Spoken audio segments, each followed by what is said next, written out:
let's walk through this for viewers who are not familiar with your story. So you're a volleyball player, San Jose State University, and you discovered that you were playing with a trans athlete, and that's not only a teammate of yours, it was your roommate.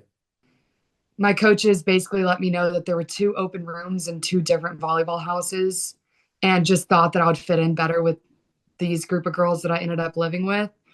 And then a few months after getting there was when I started to hear the rumors about a man being on the volleyball team and that man being Blair. And how did you know that your roommate in college was in fact a biological man?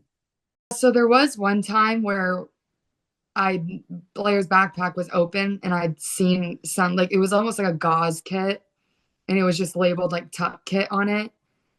And that was honestly like the first time where I was like kind of had to process what I'd been hearing, but not really wanting to think about it. Were you in disbelief that we're not getting any help here? Here we are, a team trying to operate as a team, play as a team, and yet we're being sort of thrown under the bus. Not just me, but even like some of my other teammates, they would be like, "Well, what about how we feel?" And it would get to the point where they're like, well, if y'all have issues, here's like a therapist that you can go and speak with if you're having trouble handling this situation. You did take a stand prior to joining the NCAA lawsuit. And I understand you were under a tremendous amount of finger pointing and ridicule, maybe the reason why you're in Texas right now as a result of that. Take me through that. What was it like? What did you hear? How did you endure it? My phone would just nonstop blowing up of just so much hate for what I was doing and being a transphobe and a bigot. But I really think what kind of pushed me over was when I stopped getting any support from the staff. It's shocking because this continues, as you know, all over the country. The fencing competitor, right, Mhm. who took a knee to a biological male, practically twice her size, and on and on and on. But yet it seems like the vast majority, many coaches, the public, other women are on their side. It's crazy. And it's just the fact that there's scientific proof that this isn't a fair thing to be doing. No matter what your views are on how you want people to live their lives, whatever, this has nothing to do with how people choose to live their day to day lives. It's because it's affecting a mass of people who have given their lives to a sport. And it's basically like saying, like, okay, well, then why can't we take steroids? Why can't we take these other enhancing things? If these people are so allowed to take all of these hormones and shots and make all these changes, then what's to say we shouldn't be taking steroids to enhance our play? Okay, so update us, Brooke.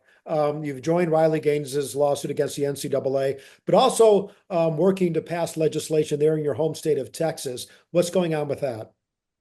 Yeah, so I had the amazing opportunity to go to the state capitol about a week ago, and Senator Mays Middleton is trying to pass a Senate Bill 240, and it's basically protecting women's safe spaces, locker rooms, um, like any changing rooms, also jails, like anything. Women's spaces should be women's spaces. You're a brave young lady, Brooke. And if you were in front of a room or an audience of female athletes like yourself, their parents as well, who are concerned about this, what Mhm. message do you have for them? I mean, I would just say from every story that I've heard from every girl who's had to go through this, it's the same thing over and over again. They're trying to like pound into you. Don't talk about it. You're going to get in trouble. It's not okay to talk about. All of these things are going to happen to you if you talk about it. And it's all a lie. So if you see something that's happening, you have the power to stand up and say no. I'm a true believer in all things work together for good. So Godspeed to you, Brooke. Keep up the fight, and please keep us updated on what happens with your battle to restore integrity when it comes to women competing in sports. I will. Thank you so much. All right.